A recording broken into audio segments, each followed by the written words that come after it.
improv-a-thon, and we are ready to have some fun. To kick off the game today, we're going to help you get to know everybody. And we're playing a game called Two Truths and One Lie. And we want the audience, two truths and one lie, Tom. I know that it's math, it's hard. But we want the audience to play along. So I'm going to give you my two truths and a lie, and then we want the audience to put in the comments what they think the lie is. Okay? So let's start. My two truths and a lie. I've been in the middle of the Indian Ocean on this little island for more than a year.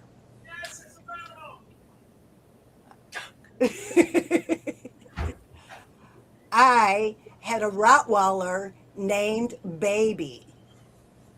I played the tuba in the marching band. Which one is the lie? Hello, Mark McGraw. Which one's the lie about me?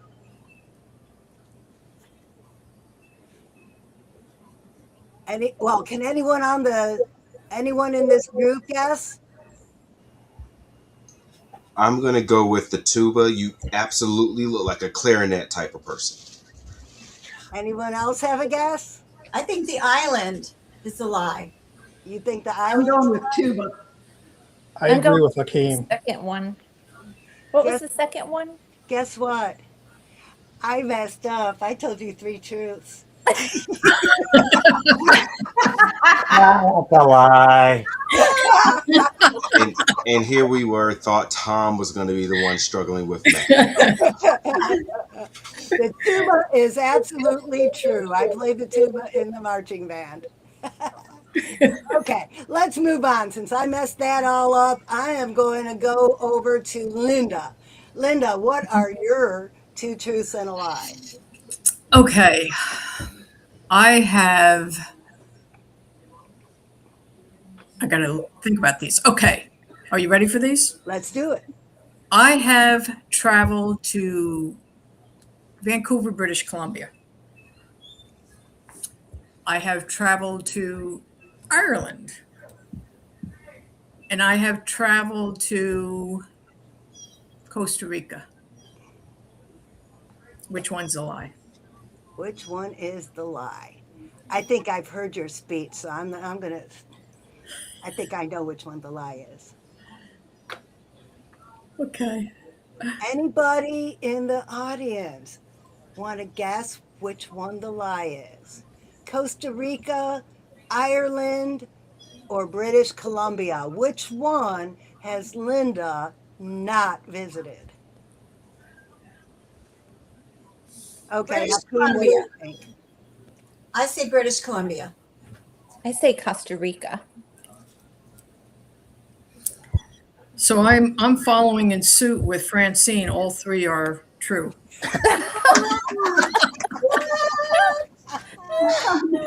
Y'all, we are getting way too close to tax day for us to be struggling with 2 and 1. Way too close. Okay, Zach, let's see if you could get it right. Me? Oh, great.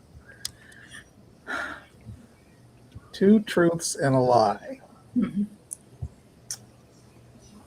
I have been on Carnegie Hall stage. I have sang with the Temptations. I have met two presidents.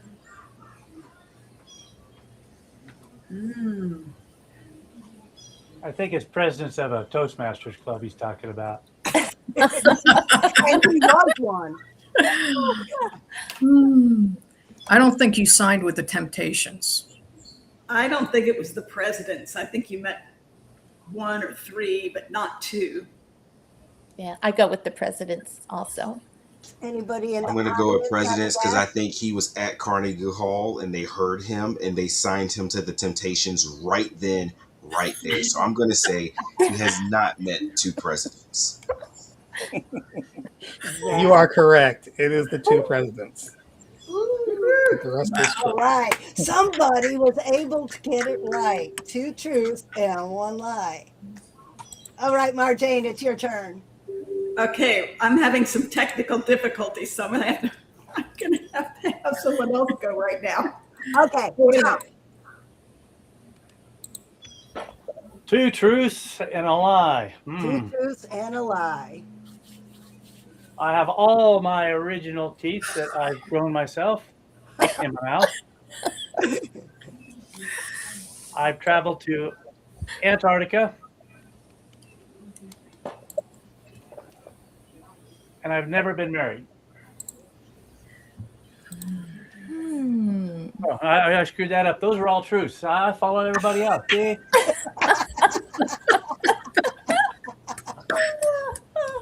Setting the standards pretty low here, I think. You really have all your own teeth at your age? Yeah. Oh my gosh, And I don't have Wow. anything so the on teeth me is that's what real. surprises you, not the Antarctica, but the teeth. Yeah. That's the one that we're going to question here. Yeah, it's the teeth that surprises me. And I have nothing on me that's real, so. Okay, anybody in the audience watching right now, if this is what the next 3 hours are going to be like, buckle up. It's going to be fun because all we're doing is introductions right now.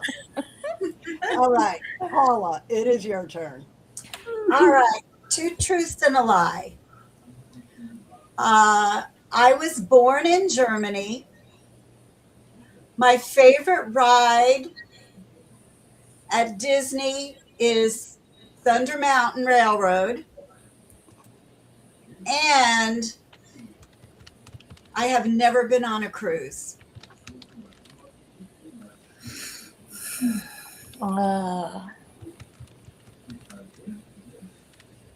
I'm feeling you've never been on a cruise. I'm saying Thunder Mountain is your favorite ride. I don't think it is. Thunder Mountain.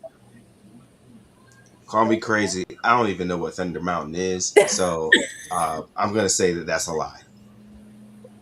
She lives in Florida. Everybody gets on a cruise at least 1 dozen times. Exactly. Everybody's been on a cruise. And I think I've seen pictures of Paula on a cruise. Was she lie drinking a is- lot? Was she around the pool? Linda, you're right. The lie is I've never been on a cruise. Yes, I've been on a cruise. Oh, You have been. Okay. Yeah. Mark, what was our that? viewer Mark said the cruise. Ah, good, Mark. Yeah, I You've live in never been Colorado. on a cruise, really? I've been on 15 cruises. Wow. Wow. I don't even live that close to the water. See? But you come to Florida a lot. Marjane, do you have your technical difficulty fixed? Yeah, I was actually trying to help somebody who was having a hard time to find us here. Oh. Well, I'm glad they found us. So- Okay, Marjane, your 2 truths and a lie, please. Let's see. That one. That's the one. That's the lie. Thanks. Let's see. I once entered a cow chip throwing contest. That sounds like it has to. And let's see, I also went hang gliding in the mountains in Colorado, just outside of Colorado Springs. And I used to be a tap dancer.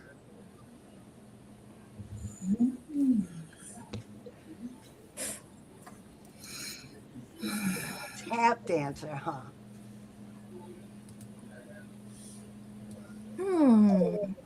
And the first one was you were in a couch throwing competition. Cow chip throwing contest. Like when cows do their business and they've got patties and they dry out. Oh, Cow poop. That is very Manure. different than a couch throwing It's sort of like competition. frisbee. It's sort of like frisbee. Okay. Because I was thinking to myself, I don't know too many people that throw couches and tap dance. Those usually aren't the same. I am a unique Person. person, Hakeem. I have many Very. talents. oh. It was a small couch. I think the second one is a lie. What was the second one? I don't remember. Hang I gliding. don't Hang know, gliding. but the one we Hang just talked about, we think those were real. Hang I think the gliding. cow chips are real. The hang gliding's not. Anybody else? Hang gliding. I think it's I say the cow thing. I think it's the hang gliding, because why would anyone want to do that? All right, it's. Should I tell? Yes. Yes. Yeah. I've never done hang gliding. My nephew has. I've watched it. I'm not that crazy. You slept at a Holiday Inn Express?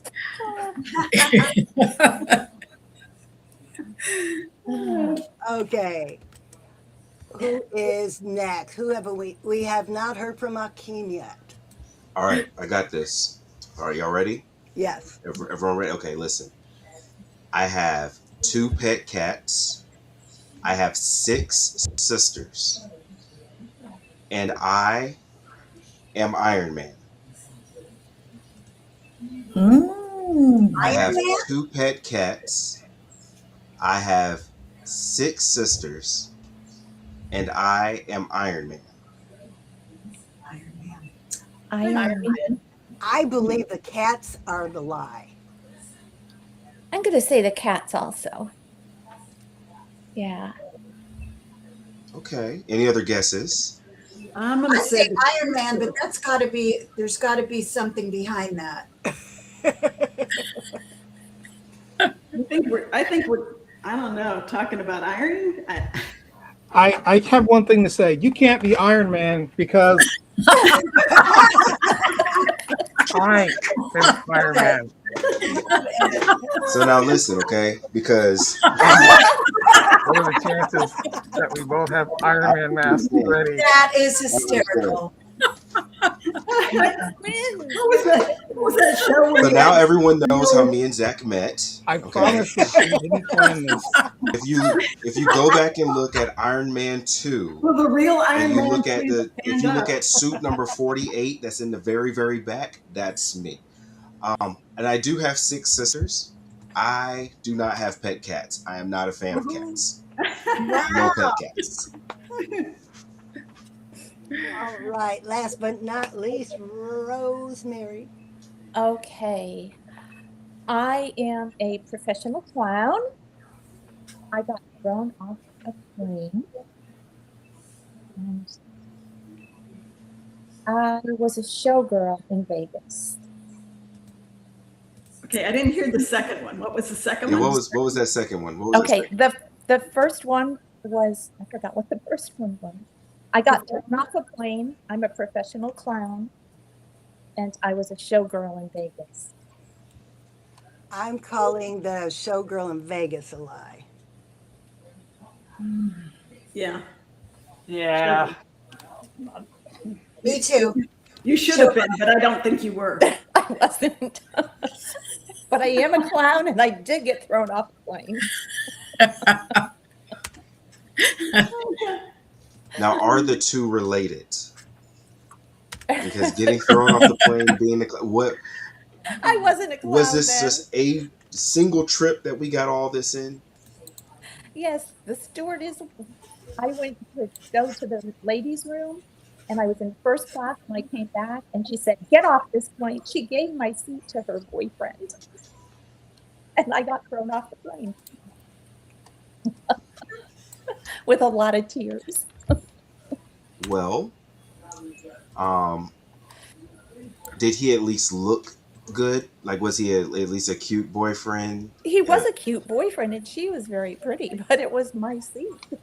This is true. This is true. You should have hit him with the rubber chicken. Absolutely should have. That Yes, was the time to bring out the rubber I chicken. did have that rubber chicken that would have worked perfectly. And the can of chicken of the sea, the tuna, I could have hit him in the head with that and the chicken. There you That go. would've been good. Throw them that can of chicken of the sea. Okay. Everybody's done 2 truths and a lie now. And that was fun. But I think if we're going to keep making references, well, the rubber chickens probably don't need an explanation. But Tom, Marjane, will you please explain to everybody the reference of the tuna, because it's going to come up a lot tonight and we don't want to have any inside jokes. Tom, please take it away. I'm trying to get Gloria on here. Gloria, that's a good song too. We had the pleasure at a Toastmasters conference a year ago of honoring the leader, district director, in a rather, I'd say, sarcastic way, because that's who some of us are. I have a T-shirt that says Captain Sarcasm, I think, somewhere in here. But we started off with just acknowledge her, simple old thing. And she started like 2 days before noticing while she's setting up that all of a sudden there was a can of tuna fish in her bag. Then there was one sitting on her chair. Then there would be another one that showed up, and they had a little question mark on the bottom. She started building a little conspiracy theory. She even shared it with her husband. Not Her a husband little. shared it with me, and it got a little bit bigger. By the time we got to almost the end of the conference, a nice dinner, formal and all that funny stuff,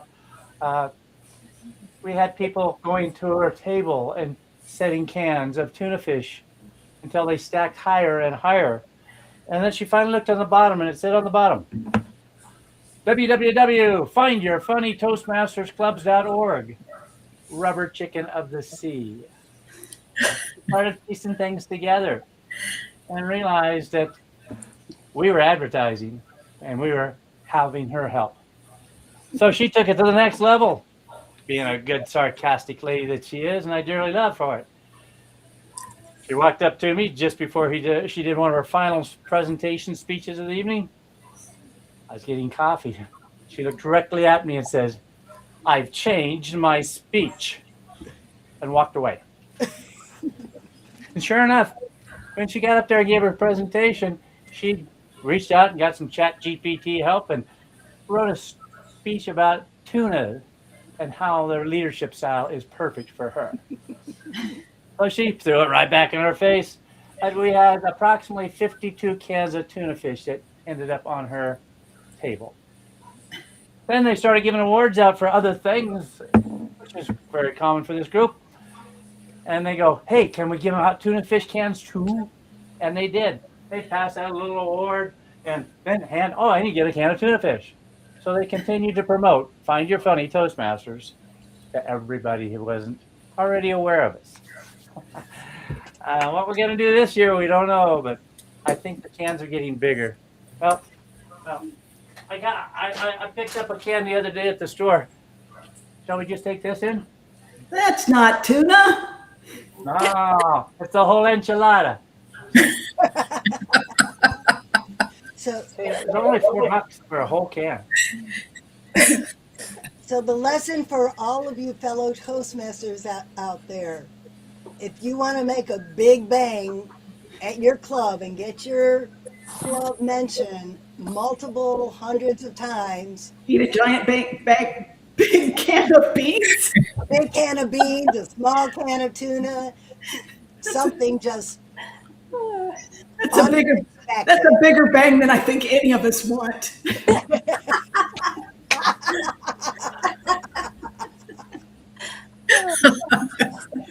And all of you District 84 people out there, if you haven't registered for conference yet, it is time, because you don't know what Find Your Funny will do at conference, and trust me, you want to see that. And now we are going to move on. At 5:30, we are going to start the improv, the live improv. But first, we're going to have a little demonstration on how it works. So I'm going to pick two players. I'm going to pick Marjane and Tom to be the two people doing the improv dance for us. And then the rest of us are going to evaluate them and give feedback. just like Toastmasters do. So, oops, I hope we don't have any odd counters out there. There's a so for me. And if you're not a Toastmaster, we count filler words. Go to a Toastmaster meeting near you and find out what that's all about. Tom and Marjane, here's your scene. You are at a dance and you're doing your thing. We all know that you two are professional dancers. And there's beginners next to you and they keep bumping into you. And go. All right. Next time they do that, you know how to use that heel? Get it high, and we'll catch them right below the knee. Yeah, right there. Yes. And by below the knee, I think you mean in the middle of their foot, because I've had that happen before. It is the most painful place well, maybe not the most painful. It's painful. Well, they did announce when the band started the dance etiquette. We'll go counterclockwise. Faster you go, the farther outside. No drinks on the floor. Yes, and that was the hard. 17th time. Yes. And maybe these people came in late. I'm not sure they heard that. Well, they're gonna hear it again if they do it to me. One more time. I'm Yes, and let's be courteous and nice. I mean, maybe they're beginners. They're beginning to annoy the right out of me. Yes, and take a deep breath.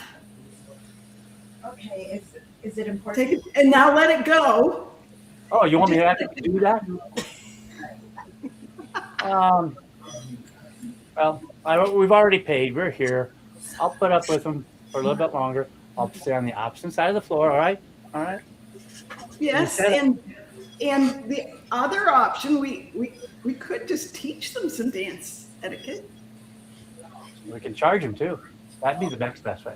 Let's charge them $50, and then they'll come back and they'll be better dancers. Sound good? Yes, and we could charge them, but maybe we should let them not pay for today, since we really want them out of our way so that we can dance. Tell you what, let's have Paula teach them a line dance over in the corner by the restroom. How about that? Yes, and that would be terrific. They would all have so much fun. I'll have more fun when they're over there and I'm over here. All right, let's go tango. All right. All right, and scene. So let's start the feedback. Paula, what did they do? One thing they did right and one thing that they could improve on. I love the banter back and forth, and they were very quick with each other. And that's one of the things with improv, is to just be fast on your feet. And besides dancing fast on your feet, also speaking fast on your feet. So their banter was great. The only thing that I would say is that even though we have to think in our mind, yes, and we don't literally have to say it every time it's our turn to talk.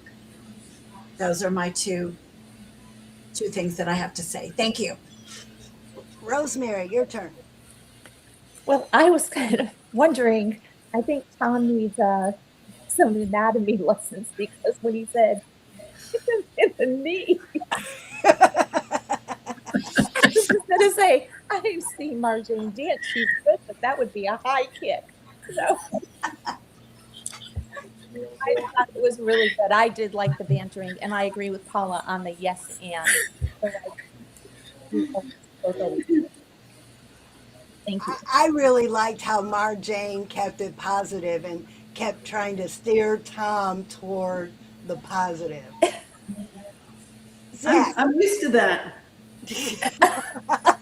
I always ask her before we go anywhere, do I have to people today?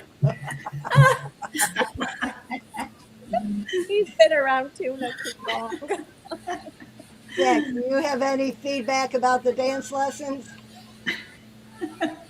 No, I would be scared if I was there, so I'll let it go. What about you, Linda? I I found it very interesting how with the different dances, Tom would be more like a jitterbug, where Mary Jane was more like the waltz. The two came together, the two came together and they were able to mingle on the dance floor until they got everybody over to the line dancing. So that, that was pretty cool. I appreciated that. Hakeem, were you able to hear that from backstage? Absolutely. I felt that the energy was just there. You were able to just think about it and go. My only thing would be similar to what was already said. Don't be so tied down to have to say yes and. That way it can just flow a little bit more. Make it a little easier on yourself. But I thought it was Yeah. excellent. Yes, and I'll try that sometime. Oh, wait. Never mind. Another thing I loved is how they pulled Paula in. That's another great thing is to find your props or pull another person in if you can. So that is our demonstration of the yes and game. And now we are going to call some players up on Hi, stage. Francine. Hello. Special Hi. Hello. Would you like to join? We're starting an improv. We're Oh, you starting just improv. started. Well, we're doing little different things Okay. each hour. Okay. I mean, the timing couldn't have been better. I feel like you just volunteered. Do y'all I- know Just coming up Sabrina? here and This is Sabrina volunteer. Melee. Sabrina, I think you just got voluntold. To do Because what? you walked in just as we were about to start a game. What's the game? The game is yes and Yes. Rosemary is leading it. So we have Paula and we have Sabrina and Akeem and Zach, Linda. I'm going to go backstage and I'm leaving everybody else on stage to play this game. So is everybody ready? And Rosemary, it's all yours. Thank you, Francine. All right, so this is yes and. In improv, yes and means we accept what our partner says and build it, and we make each other laugh. Listening, accepting, and building something together. Our first scene, the first scene takes place in Costco. One person is the Costco employee handing out samples. The other is the customer who, No, a minute. I was anything. who has come back 7 times for a sample. Linda, you are the Rose, I'm sorry, Rosemary. I didn't hear a word you said. I apologize. We can't hear it. Can you hear me now? Yes, Paula and crew were a little louder over there than they noticed. Very loud. Akeem, sorry. Here we go. Well, not me, but some people probably had one too many. What is it, rosé? I don't know what they're drinking. Okay, here we go. Okay, Rosemary. The scene is in Costco. Linda, Yes. you are the Costco employee who is Okay. handing out samples. Okay. Sabrina, Yes. you are the customer who has gone back 7 times for a sample. Beth Ramsey. Okay. She's gone back 7 times for her rosé. Prosecco. Prosecco. Get it right. She's giving you a scene. So you've got a scene. So Linda is the Costco employee. Okay. She's handing out samples. You are the customer who has gone back to Linda 7 times for a sample. So it's Paula. How you Sabrina. you Sabrina, where are you? Okay, Sabrina. Yes, ma'am. What do you think of our product? I really like that cheese. Could you see how you can actually start using it in a lot of your dishes? I sure can. I do a lot of Italian dishes. Excellent. So did you notice that we have them on sale? They're right down that aisle. Were you Oh able to no. Which aisle? the one right behind me, where I am, right behind me, down this way? You can pick that cheese or other cheeses by the same manufacturer. The one Can I I have take a here few is more? Can I take a few more of your samples so I could use it for dinner tonight? I don't think, because they're all chopped up a little bit, you may want something entirely different. So I don't think it would be a good idea because you're not sharing. That's what we're here for. We're sharing and caring. I have my mom down in the back of the store. She'll come and she'll get a few, and I can get a few, and we'll have enough for our pasta dish tonight. Next time I come, I'll buy. I promise.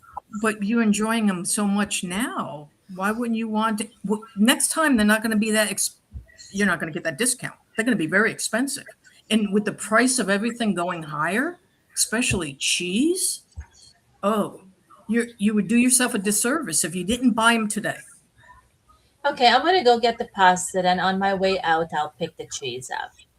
Okay. Does that sound good? Yeah. Good job, girls. Good job. Thank Thank you, Akeem, for volunteering me.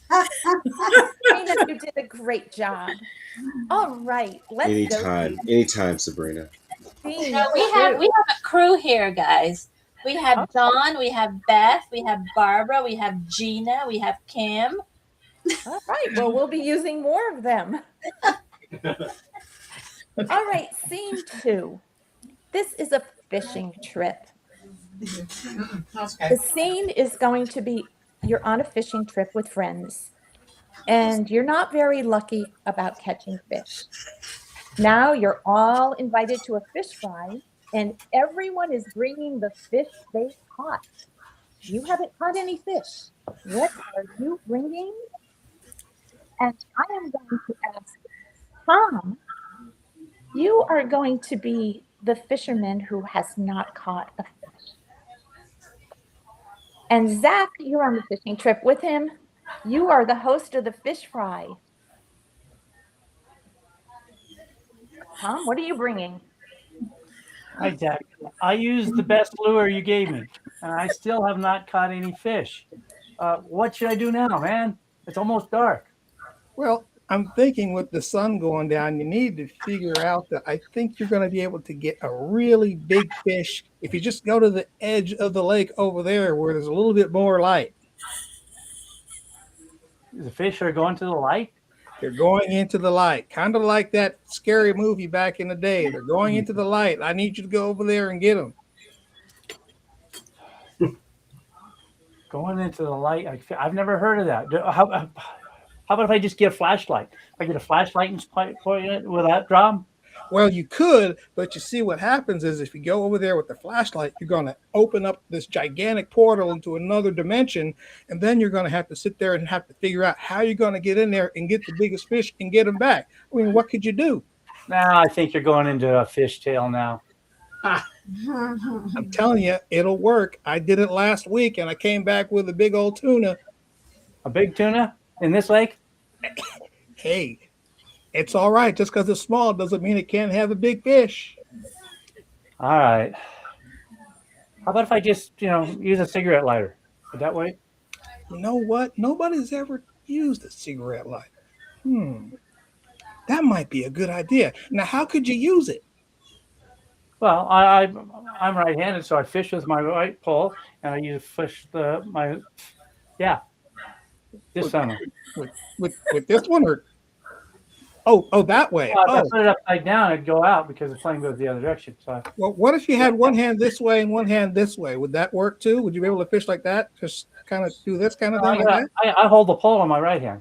Oh, gotcha, That, gotcha. that pocket fishing pole. Popel.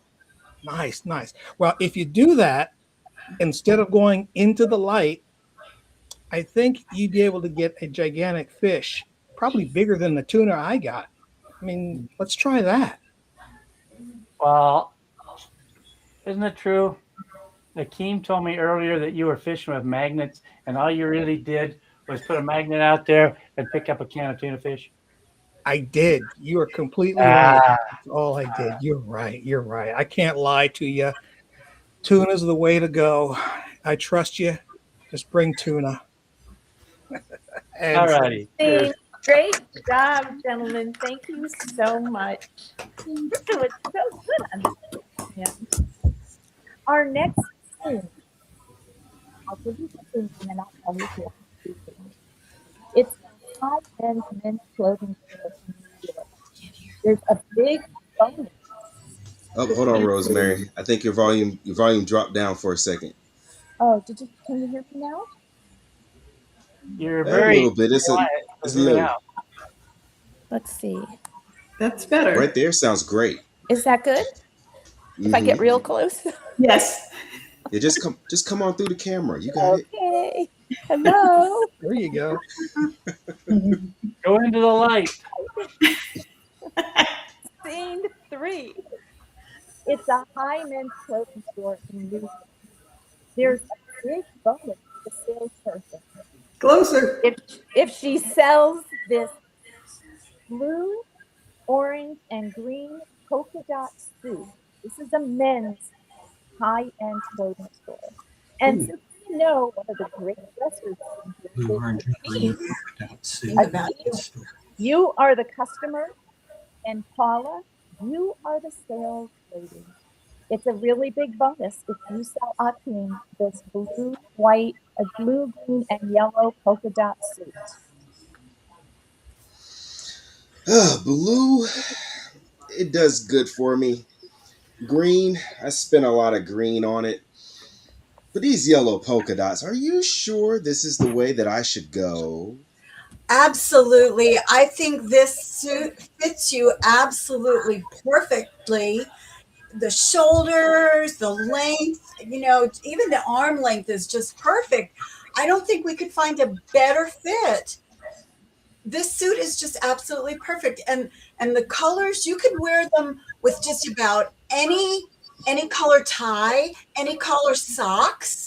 You can put a little one of those lapel handkerchiefs in there, and you can dress it up any color you want. I think the orange brings out every other color in this suit. The polka dots, the orange just really, it's stunning.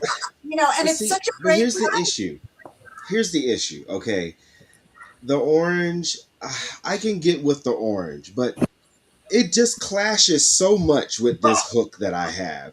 Every single time I try to go for the buttons, I see that it's got silver buttons. I have gold right here. All right, this is 23 karat gold right here. I don't know that this is going to work for me. You know what? Maybe I should get one of those all purple suits. That's where I need to go. Where do you have those at? We do have all purple suits, but the problem with the all purple suits, their buttons are orange. And they would clash with your hook as well. I think, but if you look at that, the hook is actually silver. The beautiful casing around it is just this wonderful gold filament, but the silver hook would actually go really well with the buttons. But the problem with this silver hook is that when I went to this lake this one time, they had some fish in there. I like to dip the hook down in there and grab out a couple of fish. This one time, I got this really big tuna. It was amazing. I don't want to match with the hook while it's holding the fish. I need my suit to match. Now, let's see. Maybe You know you what? have a green suit? I know this one has some green in it, but do you have an all green suit? You know what? We just sold the last one. You just missed out on the green one. But I was going to mention, there's a koi pond right down the road. They have big orange fish, and if you hooked onto one of those, that would go with the suit. Orange fish. Yeah, Yes, yeah, I've seen those fish. Those fishes, they those swim koi around. ponds. Hey, do you think you guys can actually put one of those fish inside of the polka dots on this suit? If you can make that happen, I can make this happen, and we can run off with this right now. Akeem, I know a guy. You know a I guy? know a guy, and I bet if I contact him, he can help us out. Well, We'll get look, you let me just what tell you you, want. and I want you to know this too. Money is not a factor. In fact, I just found out that one of my close friends is Iron Man, for crying out loud. So we got all the money in the world. We're going to make this happen. You know what? I want to talk to your manager. I want to let them know that you are the person that got me inside of a yellow polka dotted suit. Awesome. Thank you. If you were right here, I'd be shaking your hand because you are my first customer of the day and my first sale since I've been here, and I've only been here for 3 weeks. So thank you so much. Hey, I appreciate that, especially since I only have one of them. I'll make sure I give you the one that doesn't got the hook in it. Great job. Everyone's doing so well. Yay, Paula, you got the bonus. Woo-hoo. All right. Paula, do you have someone there with you? I do. I have John Morrow. Oh, John. Hey, John. Yes. I'll scoot over so he can come over right here in the front. You want to sit here? Want to switch seats? No, I'm good. And I'm just going to congratulate John. I listened to your TEDx talk. It was wonderful. So congratulations. Oh, thank you. Thank you. Very, very good. All right. Our fourth scene today is in an elevator. And you are in an elevator with another person. The other person is your boss. You don't talk to very often. Up on the 20th floor and you're on the 3rd. But the elevator gets stuck. And they tell you that they will be on their way to get you out, but it will be 30 to 45 minutes before they can open the door. Marjane, you are in the elevator with your boss, John. Okay, I didn't quite hear all of that, Rosemary. I got that I'm in an elevator with my boss. The elevator gets stuck. Yes. And you're going to be in there. They can't open the door for 30 to 45 minutes. Your boss is usually on the 20th floor, so you really don't see him often or ever. And you are on the 3rd floor, but now you're stuck on the elevator on the 2nd floor, and they won't be there for 30 to 45 minutes. It's just the two of you in the elevator. Okay. Well, John, it's great to get to talk to you. Do I know you? We work together. I work for you. It's Sorry, you work here? Yes. How long? Well, not here, not in the elevator. How long have you been here? In the elevator? Just the same, pretty much the same amount of time as you have been. Well, that's I true. got on like I walked on right before you did. Oh, well, that's very funny, but how long have you been working for the company? Oh, I've been working for this company for over 20 years, John. I'm surprised you don't recognize me. Maybe it's maybe it's just something about the way I look. I don't know. I recognize you now. Oh, thank you. So, So we're going to be here for 35 minutes. 35 What minutes. department do you work in? Oh my Do you know gosh, how to I get wish in touch with somebody? I wish I wouldn't have had quite so much of this water to drink before I got on the elevator. Oh yeah, I know what you mean. It's I like water too, but I try to avoid it when I'm on elevators because this does happen from time to time. I'm sure you've experienced this before. Not personally. Not personally. I've seen it Really? before, but yeah, I've seen it before.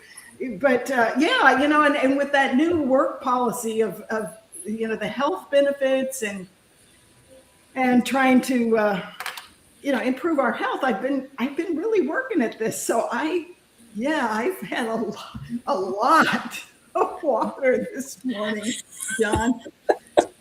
All right. So I have to tell you that drinking water on the job and having to take frequent bathroom breaks is something you need to discuss with our human resources department, because you need to be about the business of doing your work. Oh, no, you're right. You're right. I do. Maybe, maybe water wasn't the way to go.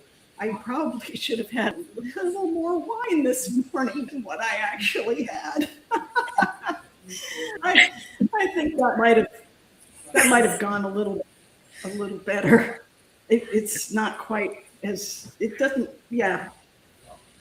I think next time I'll drink more wine, less water. Well, you know how it is with water. It has a way of finding its way out. That's true. It is true.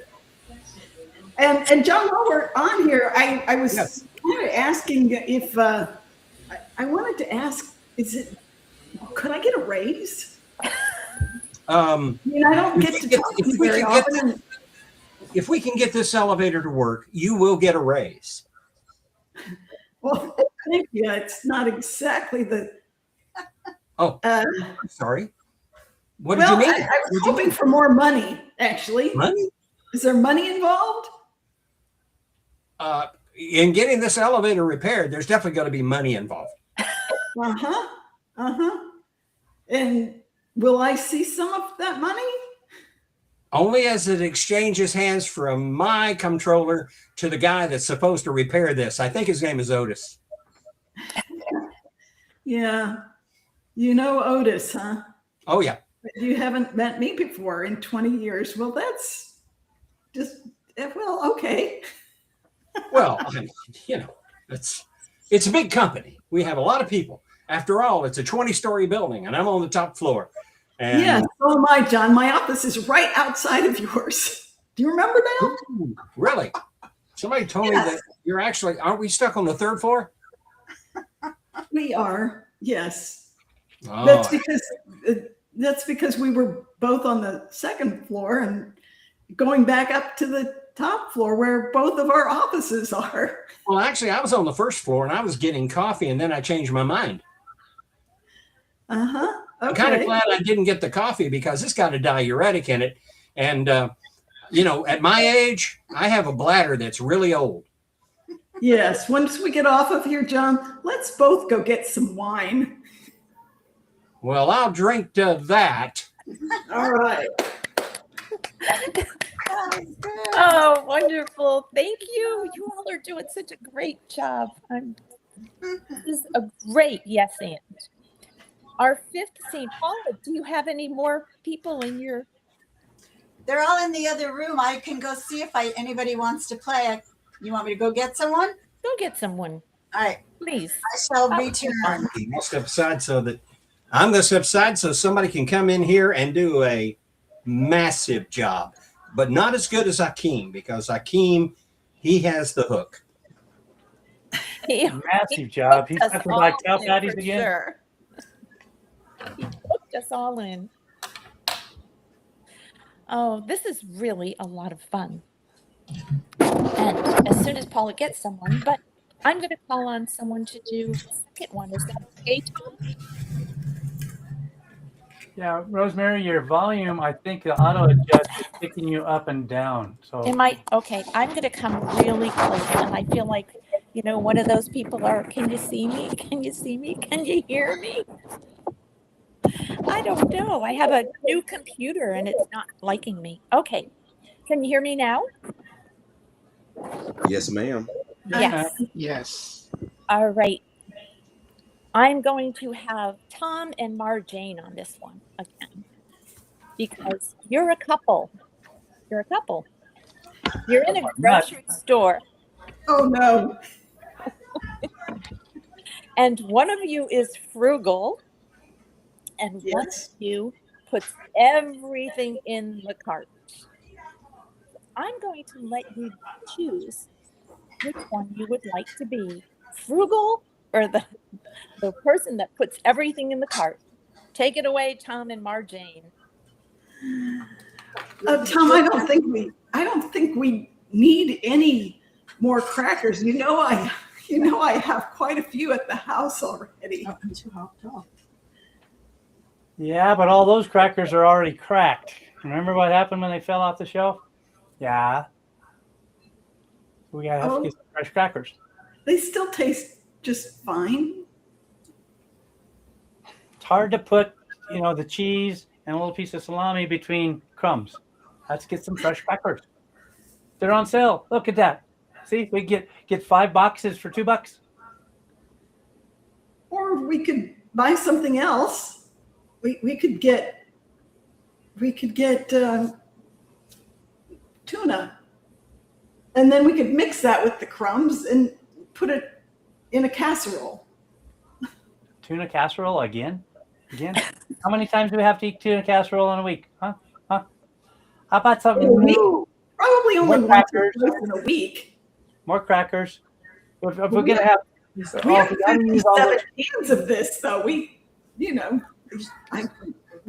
probably need to have tuna once in a while, yeah, once in a while. Great, yeah. once every week, or twice, maybe 3 times. Every week. Fish every week. Doesn't always have to be the same can of tuna fish. No, it's different cans. We've got a bunch of them. They've got bigger cans over there. Let's just get one big can and pour all the crackers into it. And then you have your giant casserole and you take it to work and leave it. Oh, that's a great idea. People at work will eat almost anything. And a great way to advertise for them? You take it, put it in the microwave, and hit the button for about 3 minutes, and the aroma will draw everybody in. I think the aroma will do something. I'm not sure about whether it's going to draw them in. Yeah. I mean, I remember one of the guys who brought fish almost every day and cooked it in the microwave. He wasn't very popular for some reason. Hey, they got Tabasco on special. Let's get some more. We're almost out. We're down to a little bottle of it. Are you sure we're just down to the small bottle? Yeah, I drank the other one this morning for breakfast. Okay. Well, all right. I tell you what, we'll go with the Tabasco. You can get another Tabasco. Let's skip the crackers this week and get the Tabasco.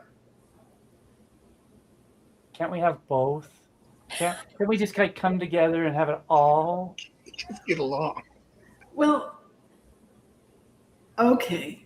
We can I do love crackers. And you do love Tabasco. Mm-hmm. We can do that. Okay. We'll put both of them with the tuna. Great job. I'm bringing Tabasco and crackers to the conference. All right. Paula, who do you have with you? This is Barbara Amato. Hi, guys. Hi, Barbara. Hey, Barbara. Thank you for joining us. All right. So I'm getting real close again so you can hear me. Barbara, I am going to have you and Linda. May I ask you again, since you were in Costco, you got tired of Costco, so now you opened a candy store. And Barbara is your customer. Now she's opening the boxes, tasting the candy, putting them back in, and not purchasing. Oh, Did you hear that? Barbara, you're the candy taster. And you are the owner of the store. You thought Costco was back. hi, Barbara. Nice to see you again. I haven't been here in a week. Oh, but you're still so sweet. Thank you. And so are your candies. I just love the chocolate covered peanuts, but I don't eat peanuts. So I'm just taking the chocolate off and I'm putting them back for somebody else. Oh, So, yeah. but if you don't like peanuts, you're still getting some of that peanut. Oh, it's not enough. It's fine. And besides, if that doesn't work for me, then I'll just go over to the malted milk ones and I'll suck the chocolate off of that one and put them back. But those are a little harder because when you suck on those, sometimes they start to dissolve in your mouth, and I don't have anything left to leave for your other customers. But Barbara, people coming in here may have a peanut allergy. And But I put them back in the peanut box. I'm not putting them in the malted milk box. But it's all over your hands. And when you're going into all these different boxes and trying, it's not a sampling. So would that be nice, opening up a box and grabbing some candy out of that and not realizing that you may affect somebody? I don't think you'd want to do that, would you? So would it work better if I wear gloves? Well, a lot of people have allergies, and some people may be allergic to latex. So how are you going to do that? So wouldn't it be easier, Barbara? Let me make a suggestion to you. Instead of going into the boxes, opening up the boxes, I have a whole display of candy. Couldn't you imagine just tasting some of those instead of opening the boxes? But you don't have every flavor on your display. And I tried those I've done all of those before. And it's really hard because as a senior citizen on a limited income, I can't really afford to just buy everything that I want. And I tasted all your samples, but you don't have all of them in samples. Oh, Barbara, I'm seeing the results on you of all the samplings that you've been doing lately. I lost 20 pounds. You did? Because I don't eat anything but chocolate. But you're so bubbly. Could you imagine if you were to use that bubbliness and go in and visit next door with the taco stand? Could you imagine where that I did. And I ate the last of the Tabasco that Tom had left over. So I did do that before. And I like to have my dessert first anyway. So I go there first because, life is short. So I'm going to eat the candy first. And I understand I'll that. tell you, I have a solution for you. You do? Why don't you just close my store? No, just hire me as a taster. And I'll taste everything before you sell it. Oh, that would be great. Do you remember Lucy? I love Lucy. My mouth isn't as big as hers. I think Ethel did better than she did when they were shoving those chocolates in. Yeah, but that's a great. I could do that. I could do that. How much do you pay? All the candy you can eat. I don't get paid a paycheck too? No, but think of how much money you're saving and how much food you're saving on, because you're going to be filling all up with all these candies. Think about this. I have to be really careful, and I'll tell you why. Because the taco place next door is paying me to eat at your place. They are. Yeah, because they said that I was eating all their Tabasco and jalapenos, and I would go to the little toppings bar. And so now they just pay me to come over to your place. So I'll tell you what I'm going to do. Okay. We're going to fix this up really good. Okay. If you get some of that Tabasco. And put it on the chocolate? We'll put it in the chocolate. And then we'll make it so hot. And we'll sell it to him. Then we'll give you the opportunity to sell it to them. And then you could get Mexican hot chocolate.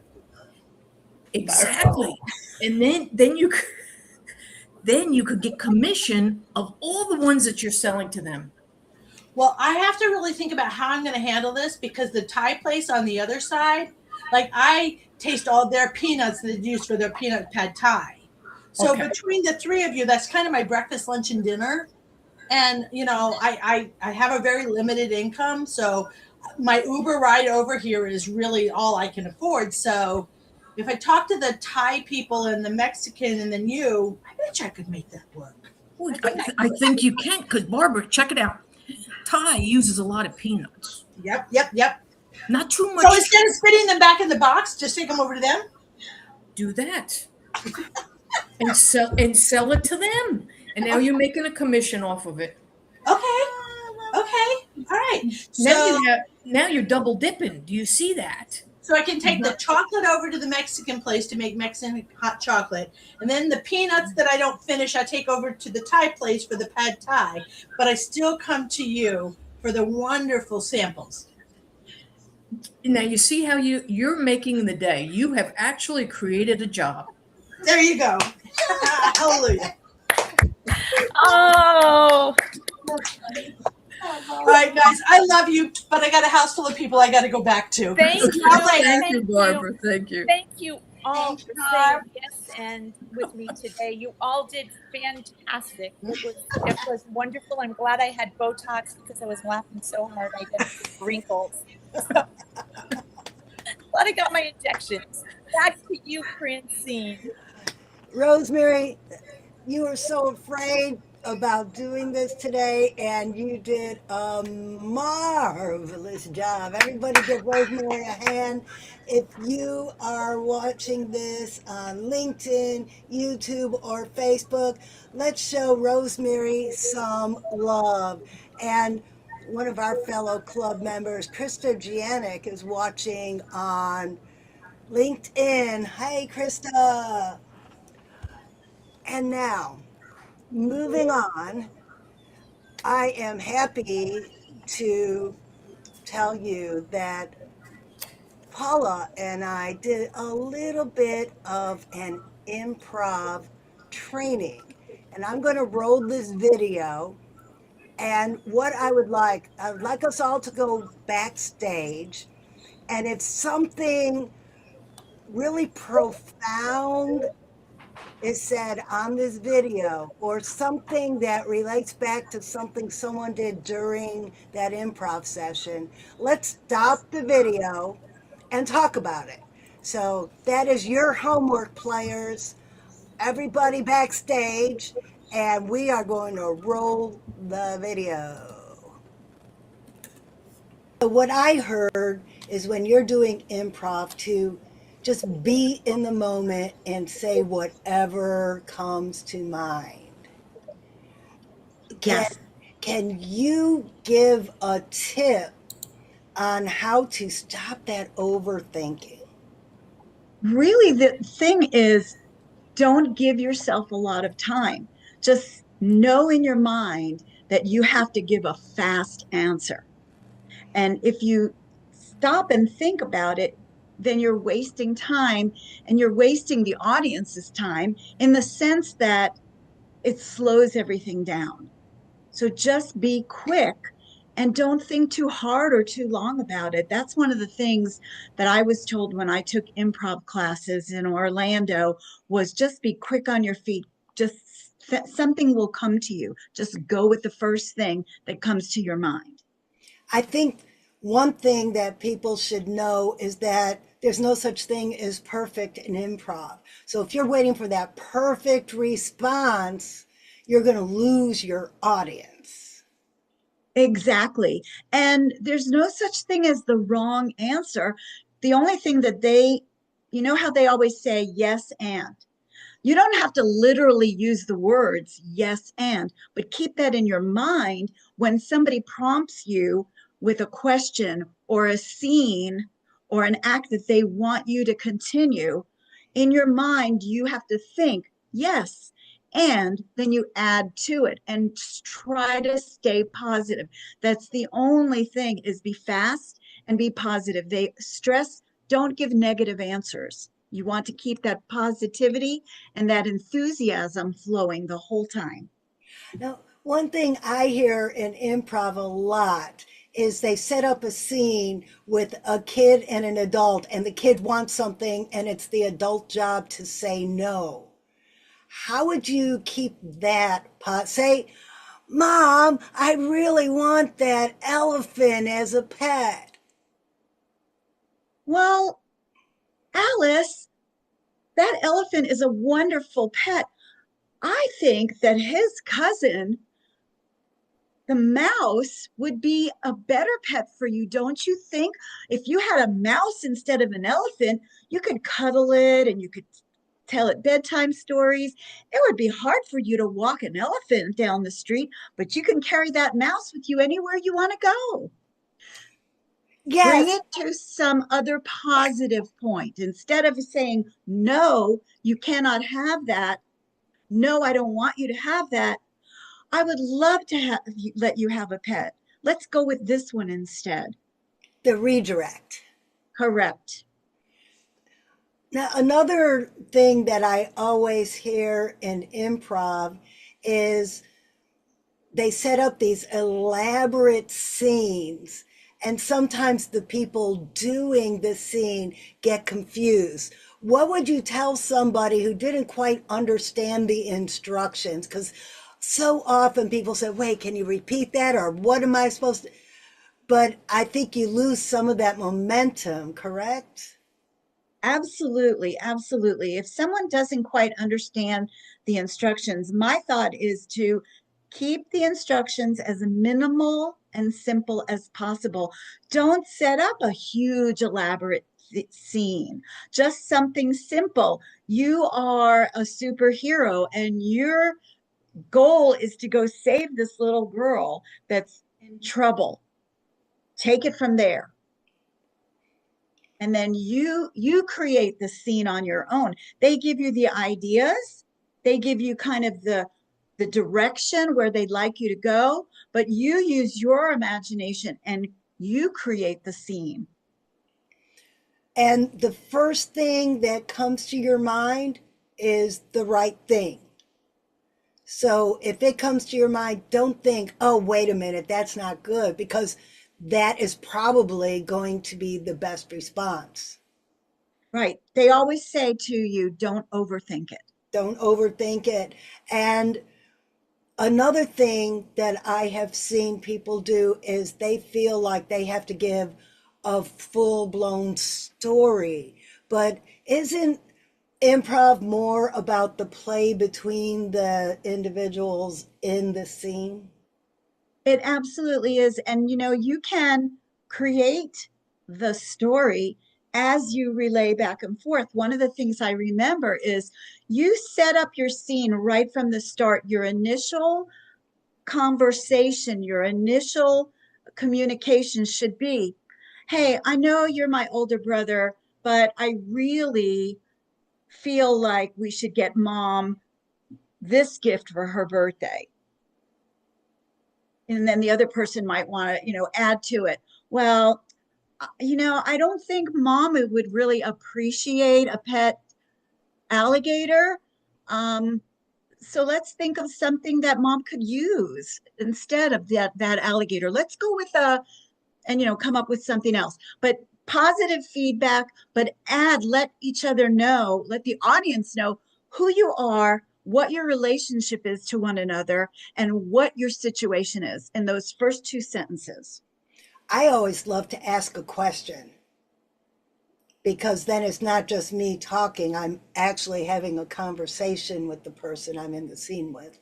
Right, right. And that's a good way to start it. Ask a question, or give them something solid to work with.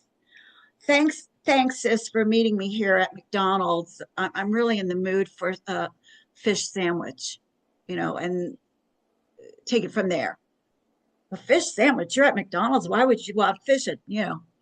Whatever. Just what you think might not be funny. If it comes to your mind immediately, others are going to find it funny. And sometimes, like in volleyball, it's not always about making the point, it's about setting it up for your teammate to make the point. Absolutely. The setup is very important. I remember, I think it was just last week at our meeting, one guest, his whole job was to say one phrase throughout the whole improv session, but he did it with such conviction, and he changed his tone of voice, and he had these quizzical looks on his face. So a lot about improv is also how you use your environment I see people pull out props during improv, and I think that is masterful. It truly is. And a lot of it, as we know with Toastmasters, a lot of it is body language.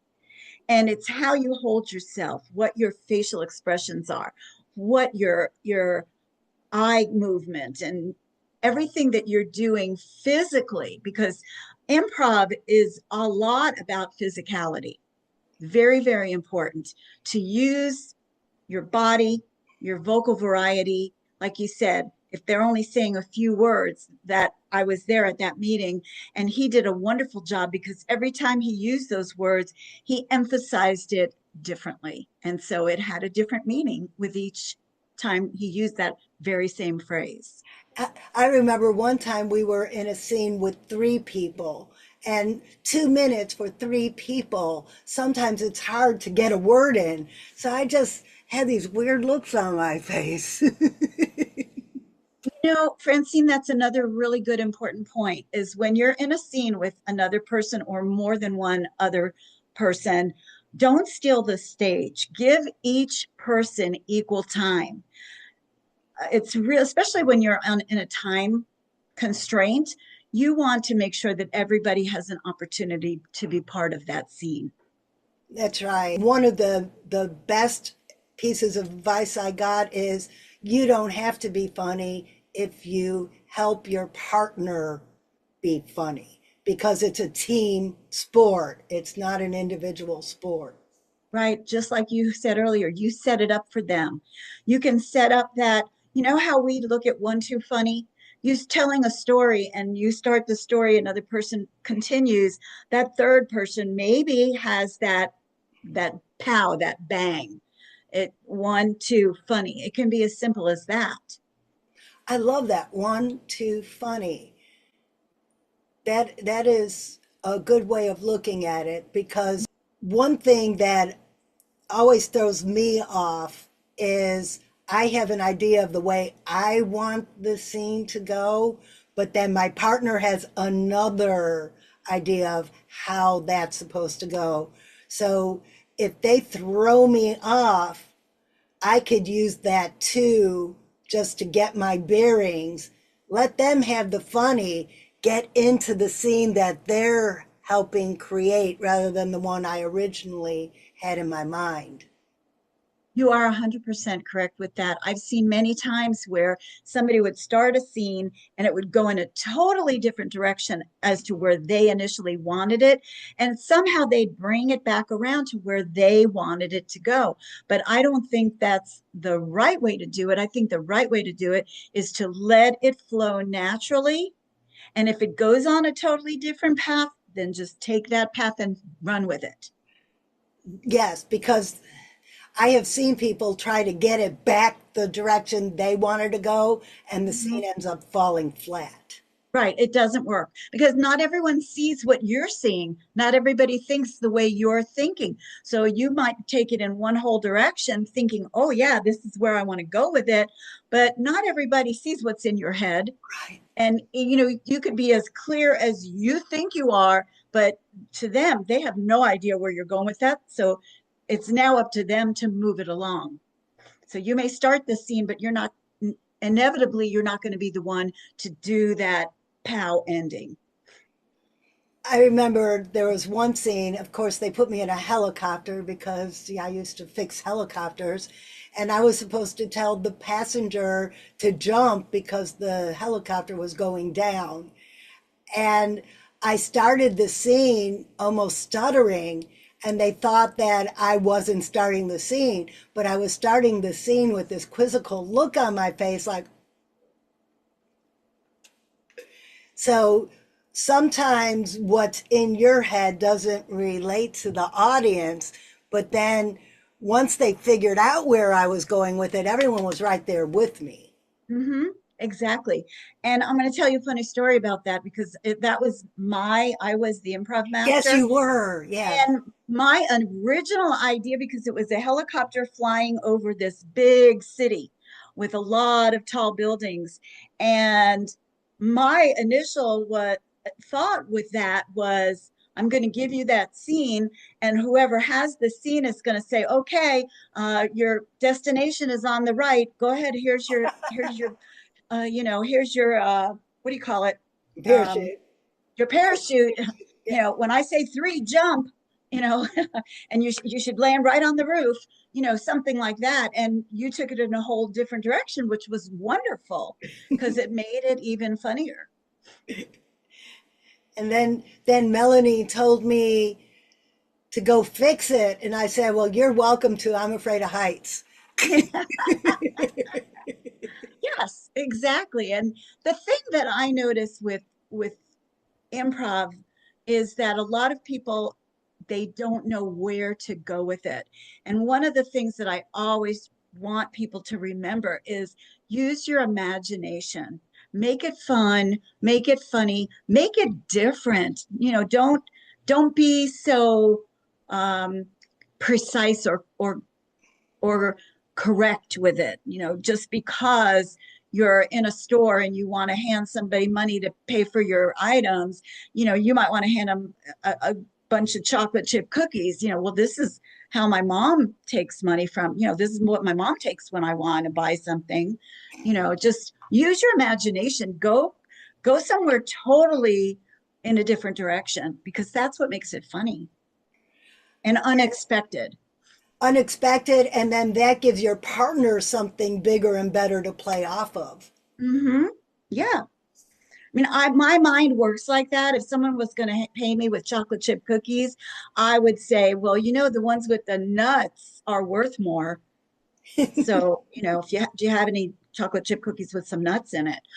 Just whatever comes into your head, make it unusual, make it different. And that's what makes things funny, is when they're different.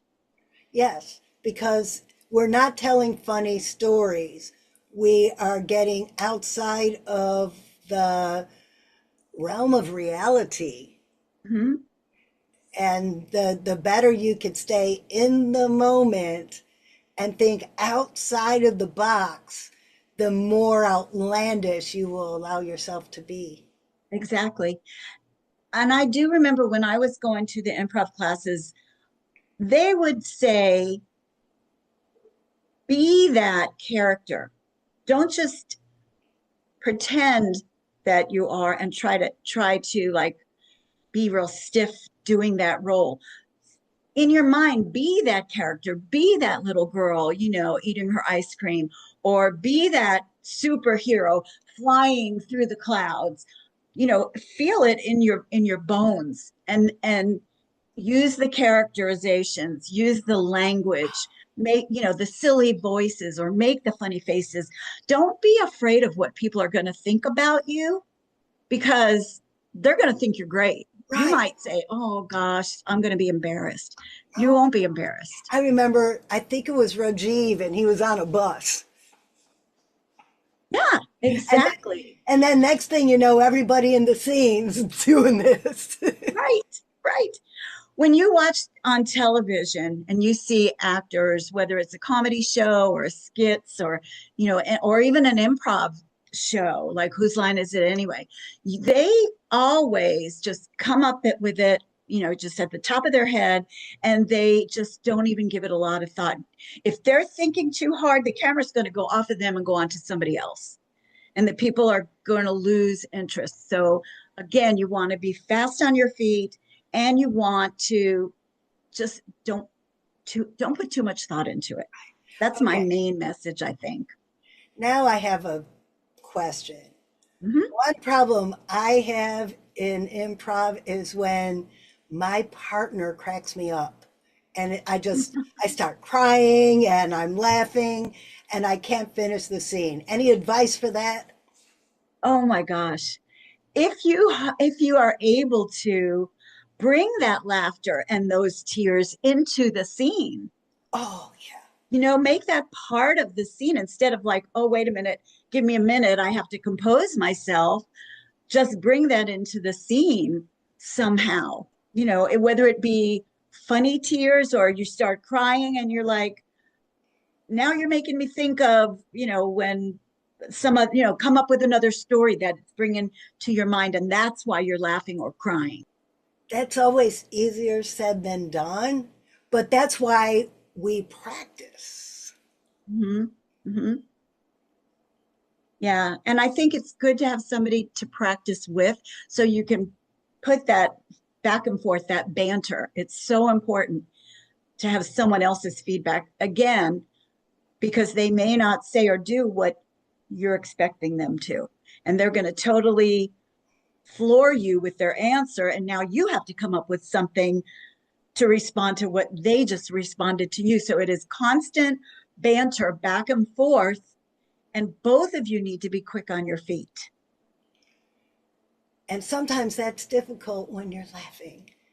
But Yeah. another thing I've noticed, though, is when I'm laughing, the audience is laughing too. So mission accomplished. Yes, exactly. Exactly. And sometimes when you're trying to hide your laughter, it's even funnier. Right? Giggle snort. Giggle snort. Yes. Okay. Our audience might be a lot younger than we are, but who remembers Carol Burnett, Tim Oh, gosh, Conway, yes, and yes. Harvey Korman? They would crack each other up.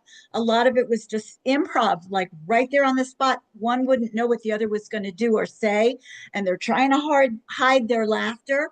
And sometimes it's funnier than the actual scene is, watching them laugh and trying to hide their laughter. Yeah.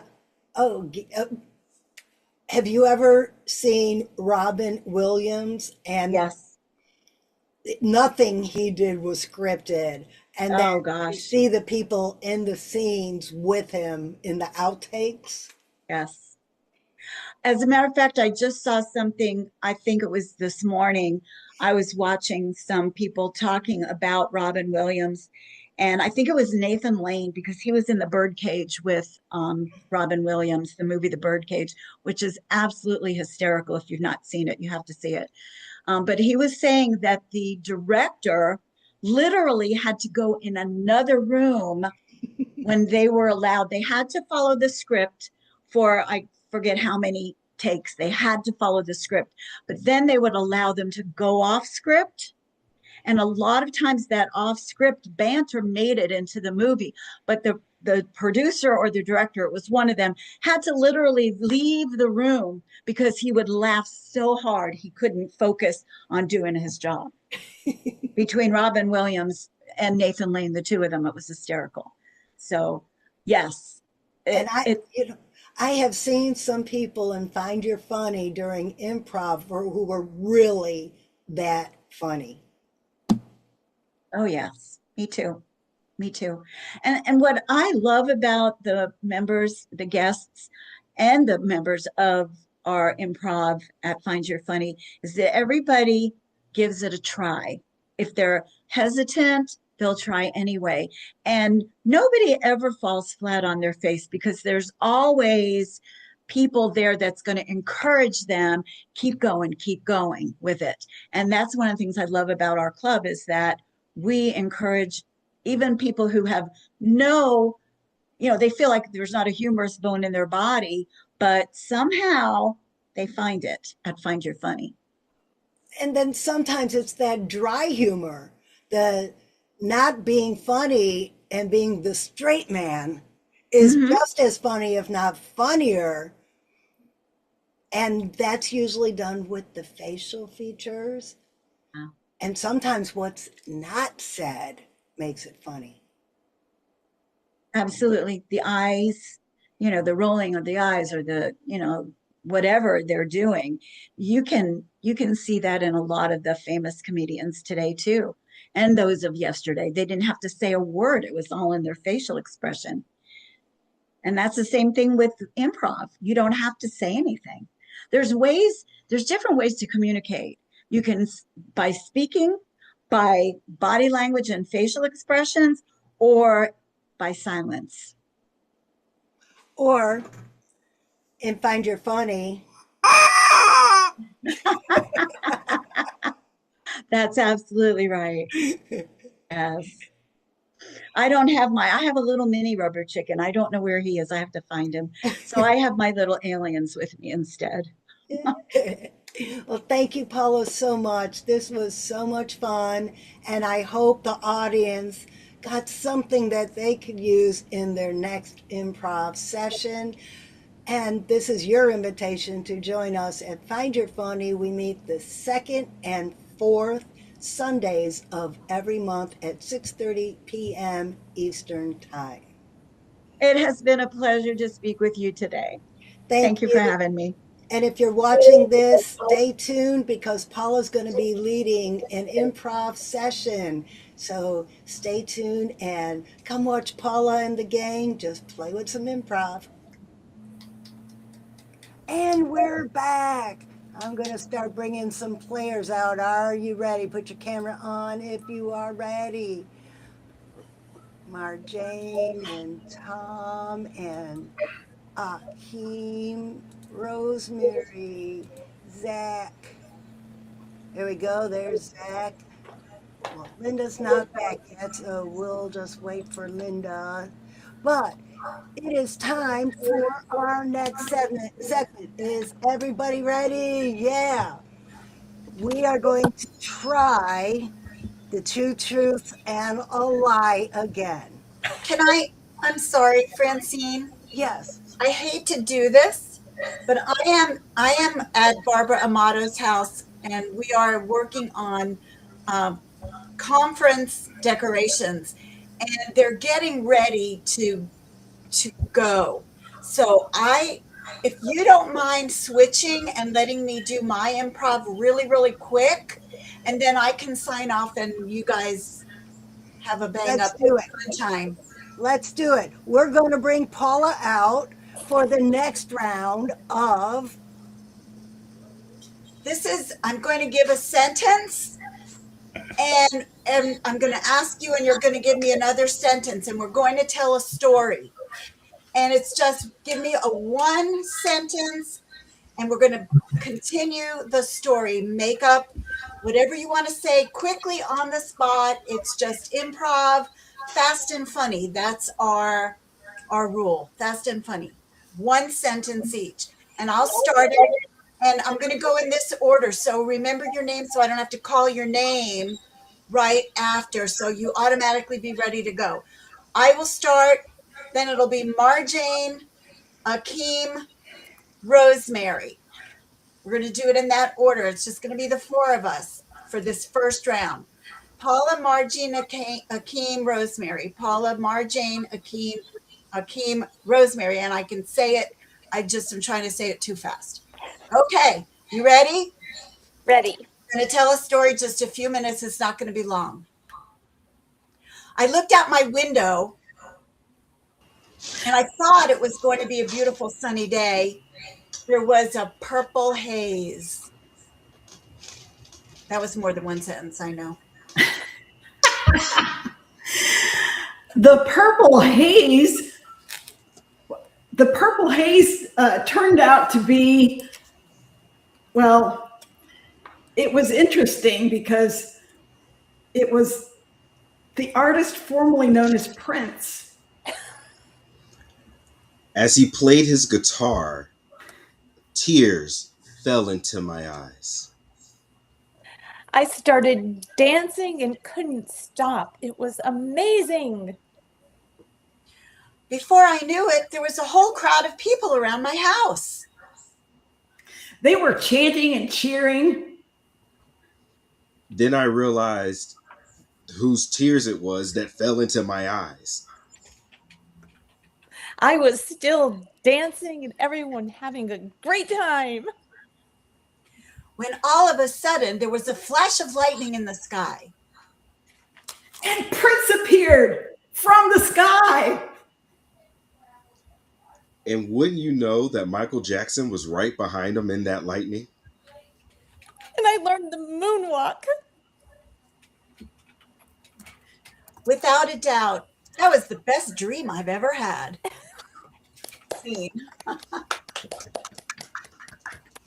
All right, everybody got it? We can do another one? All right, so this time we're going to go with, I'm going to let Zach start out, and it'll be Shane and then Tom. Zach, Shane, Tom, in that order. Take it away, Zach. So there I was on a faraway land. Lost my. There we go. Ah, yes, a faraway land, surrounded by zebras and tigers and bears. Oh my! And they weren't just the little bitty ones like in the coloring books. They were the big giant ones that you see all over. Oh, they were rabid and foaming at the mouth. Fortunately, I could run faster than most of them.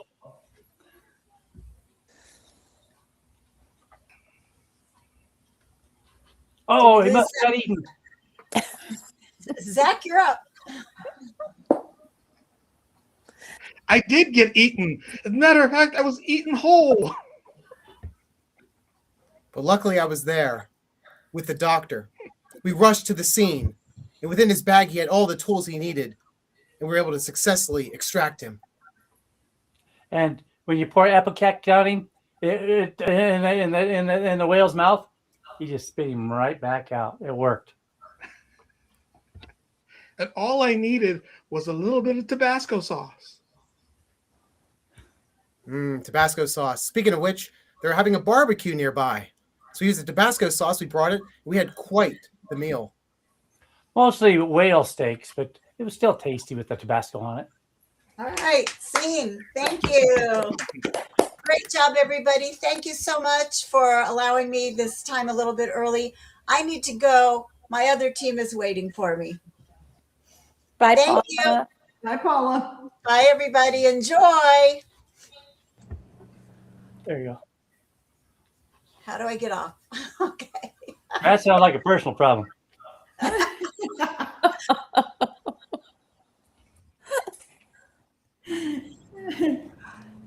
And we're back. Just saying, just saying. We're going to leave that one alone, Tom. We are being broadcast on 3 different platforms. We don't want to make any social media conglomerates mad at us. And now, back to where we were. The next thing on our agenda is another 2 truths and a lie. We're going to try to get it right this time. 2 truths and a lie, and we're going to talk about the weirdest food we have eaten. And okay, I'll go first, and I'm going to try to get it right this time. I absolutely love beets, and I know some people think that's weird. And have you ever heard of kishki? That's a Jewish delicacy. It's honest to God, kishki. And the third one is balut. If you've ever been to the Philippines, you have heard of balut. They're like half-baked chickens still in the egg form. Oh. Which one have I not eaten? And everybody in audience land, please give us some comments. Tell us which one do you think is the lie? I'm not cooking. That's not my fire alarm system. I'm not That's cooking probably those tonight. half-cooked eggs with the chicken half-cooked- still in them. Any Are the guesses? beets done? Okay, so we're between. Well, I'm not even going to attempt the names. So there's, of course, the one that sticks out is the egg with the half embryo thing going on. The And balut. then there's the, what is it called? Balut. Kishik. Okay, and then what was the second one? Kishki The is Jewish second. dish? Yeah, it's kishki. Okay. I don't know. It's all weird, Francine. Any of them, Oh, any of them will really get me. I'm not sure. I have Please, never I have never eaten a balut. I couldn't get past the smell. Oh, I'm so glad because I thought you were gonna say you ate that. Ooh. No, but I have watched people eat it in the Philippines. Oh. Okay, who wants to go next? How about you, Rosemary? Okay. I have eaten alligator. I have eaten frog legs. And I have eaten quail raw eggs.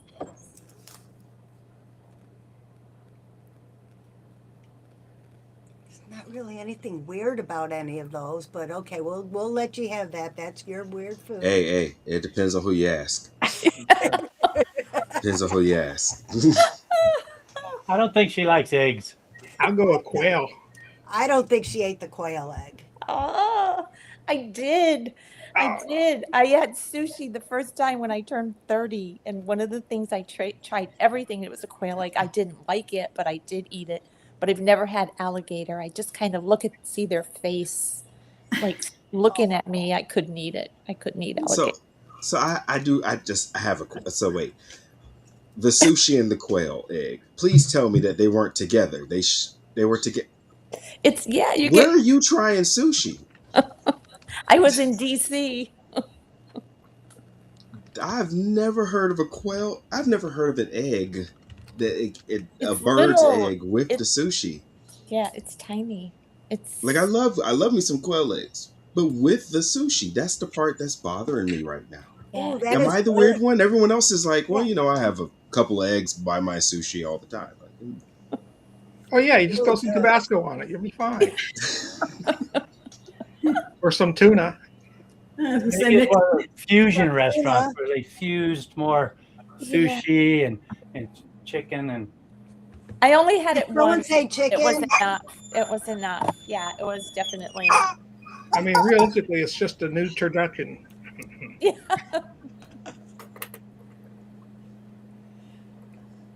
Okay, who wants to go next? How about you, Shane? I'll go. Okay, I've been pushed out of a plane, pushed off of a bridge, or pushed out of a moving vehicle. I'm going to say you haven't gone out of the vehicle. Incorrect. Oh, The that was plane? my guess too. The plane, yeah. the plane, the For- plane. Oh, Shane, what's going on, man? Why are people pushing you out of you're either trying out for Mission Impossible 28 or you need to choose better people to be around, Shane. One are or the you trying to serve them some of that balut? I thought you were friends with Tom Cruise. Skydiving, bungee jumping, and four wheeling. Those are kind of the activities I do. So, yeah.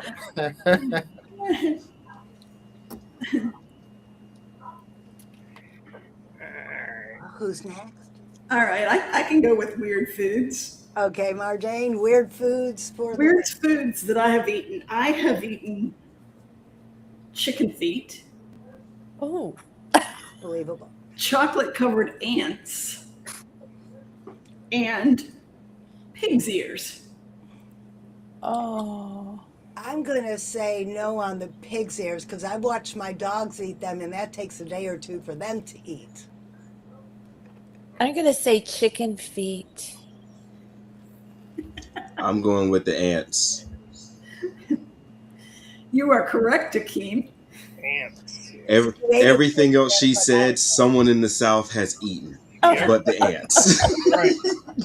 And I should kind of say I'm not sure technically I could say I ate pig's ears. I kind of tasted the sauce, maybe a little bit of the pig's ear, it was a small taste. Oh. A small taste counts. I'm checking for sauce on my ears right now. It was not Tabasco. It wasn't Tabasco? No, Probably should have been. that might have helped. Maybe I would eat them again, but no. I don't think I'll be trying those again. Okay, I'll go next. I've eaten frog legs or chicken feet, and pig feet. Well, they all sound like they're like Sunday dinner in the South. Yeah. No, maybe not the frog legs. Depending on how far south you are from. I'd say a majority of the South probably not, but the other two would probably be more South than the frog legs. That's kind of specific. Frog legs, chicken feet. What was the other one? Pig's feet. Pig's Pig's feet. feet. I'm gonna say I'm that gonna it go was with the frog. frog's legs. I don't think it was the frog legs, but I'm gonna say that too. any of them. No, he's a chicken feet. I don't think he eats chicken feet. I don't know. I could just see little Akeem going out and catching frogs and Mama cooking them. Absolutely not. No. No? I I have never had chicken feet. I Chicken. tried pig's feet. I hated it. I tried frog's legs. It was really weird, like really I, weird. But chicken feet, I just can't get with it. No. I I've don't even eaten understand what I've people are eaten all eating of when they those. eat chicken feet.